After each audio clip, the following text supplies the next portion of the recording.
안녕하세요, 여러분. 영국과의 톡톡쌤입니다. 오늘은 식스폰 칼리지에 대해서 말씀드리려고 하는데, 영국에서는 A레벨이나 IB를 하는 12학년과 13학년을 식스폰이라고 부릅니다. 보통 7학년부터 13학년까지 모든 학년이 다 있는 학교를 세컨더리 스쿨이라고 부르는데, 그 학교들을 식스폰 칼리지라고 부르지는 않지요.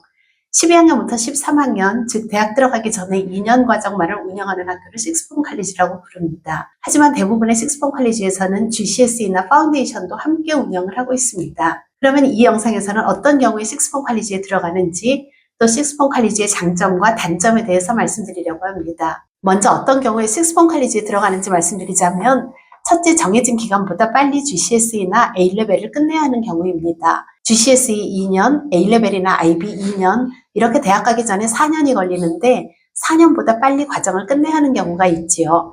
영국은 GCSE가 10학년과 11학년이 2년 과정으로 묶여 있고 A레벨이나 IB는 12학년, 13학년 이렇게 2년 과정으로 묶여 있어서 한국에서 영국으로 유학을 올 경우에 나이가 11학년이나 13학년에 해당이 되면 보통 1년을 낮추어서 10학년이나 12학년으로 들어오게 됩니다. 그런데 주재원으로 영국에 오는 경우에 대부분의 임기가 정해져 있어 3년 만에 A레벨까지 마쳐야 하는 경우가 많습니다. A레벨을 다 마쳐야 그 성적을 가지고 한국 대학으로 갈 수도 있고 영국 대학으로 갈 수도 있으니까요. 이런 경우에 식스폰 칼리지에 들어가면 GCSE나 A레벨을 원하는 기간, 즉 GCSE를 1년이나 1년 반 안에 끝낼 수도 있고 A레벨을 1년이나 원하면 1년 반 안에 끝낼 수 있습니다. 두 번째로는 9월에 입학할 수 없는 경우입니다. 영국의 모든 학년은 9월에 시작하는데 10학년 이전에는 언제든지 입학이나 학교 이동이 가능하지만 GCSE나 A레벨은 중간에 들어갈 수가 없어서 9월에 입학할 수 없는 경우에는 9월까지 기다려야 합니다. 하지만 식스폰 칼리지는 입학 시기가 자유로워서 1년 중에 언제라도 입학이 가능하기 때문에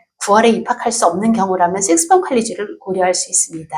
세 번째로는 A레벨을 마쳤는데 대학에 실패했고 다음 해에 다시 대학을 지원하는 경우, 즉 재수를 해야 하는 경우에 식스폰 칼리지의 A레벨이나 IB의 1년 과정을 할 수 있습니다. 또 대학에서 받은 컨디션 중에 한 과목이나 두 과목만 성적이 모자란 경우에는 모자란 과목만 식스폰 칼리지에 들어가 수강하는 것이 가능합니다. 물론 이 경우는 해당 대학으로부터 다시 리테이크해서 좋은 점수를 받으면 받아주겠다고 하는 경우에만 해당이 되겠지요. 식스폰 칼리지는 같은 1년 코스라 할지라도 수업료를 과목별로 받기 때문에 한 과목이나 두 과목만 수업을 할 수도 있거든요. 다음으로는 전문적인 아카데믹 케어를 받고자 하는 경우입니다. 일반적으로 12학년부터는 학생들을 많이 타취하지 않고 아이들의 교육이 아주 독립적으로 이루어지는데 식스폰 칼리지에서는 시험도 자주 보고 적극적인 퍼스널 튜터링을 통해 진학 지도가 세밀하게 이루어집니다. 지금까지 어떤 경우에 식스폰 칼리지에 들어가는지 말씀을 드렸는데 지금부터는 식스폰 칼리지의 장점에 대해서 말씀드리겠습니다. 첫 번째 장점으로는 말씀드린 것처럼 공부하는 코스가 유연해서 2년 과정을 1년에 끝낼 수도 있고 4학기나 5학기에 걸쳐서 할 수 있는 것 같이 각자의 상황에 맞게 선택할 수 있다는 거지요. 두 번째는 옥스브리지 프로그램이나 의대, 법대 프로그램 등 학교의 커리큘럼이 대학의 진학 지도에 초점이 맞춰져 있기 때문에 진학 노하우가 많아서 명문대 입학률이 상당히 좋기 때문에 좋은 대학을 목표로 하는 경우에는 상당한 도움을 받을 수가 있다는 것입니다.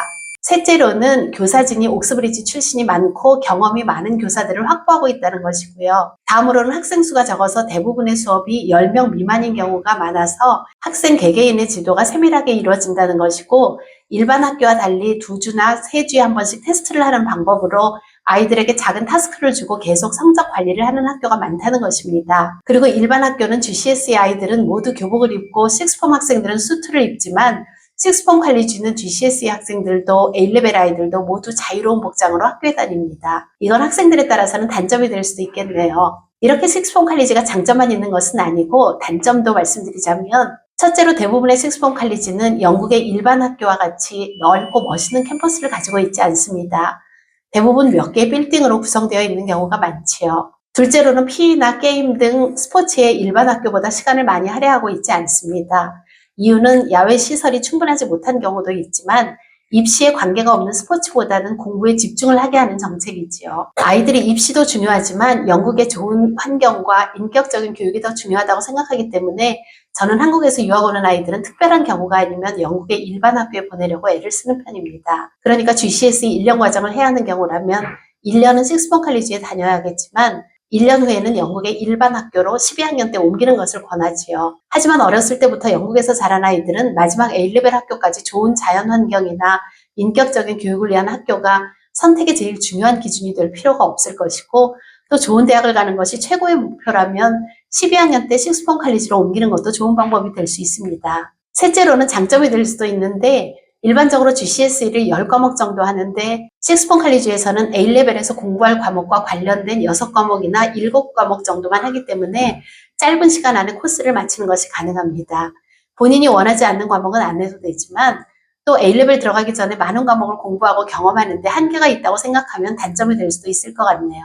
또 다른 단점으로는 여러 가지 사정으로 인한 유연한 코스를 운영하는 학교이다 보니 자연스럽게 국제 학생이 많다는 것입니다. 그 외에도 식스폰 칼리지의 학비가 높은 편이고 방학 때마다 이스터 리비전이나 썸머 리비전 프로그램을 학비와 별도 금액으로 운영하고 있습니다. 물론 학생들이 선택하지 않으면 안 해도 되지요. 이상 식스폰 칼리지의 단점까지 말씀을 드렸는데 저희 유코 아카데미에서는 식스폰 칼리지 입학에 관련된 모든 절차를 도와드리고 있으니 관심 있으신 분들은 연락해 주시기 바랍니다.